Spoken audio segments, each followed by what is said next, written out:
Now, the little lion comes, they start messing with him. Biting his tail, biting his ears.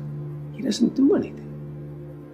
The lioness, she starts messing with him, coming over, making trouble.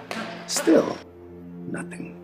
Now, the other animals, they notice this, and they start to move in. The jackals, hyenas, they're barking at him, laughing at him. They nip his toes and eat the food that's in his domain. They do this, and they get closer and closer and bolder, till one day, that lion gets up and tears the shit out of everybody, runs like the wind, eats everything in his path.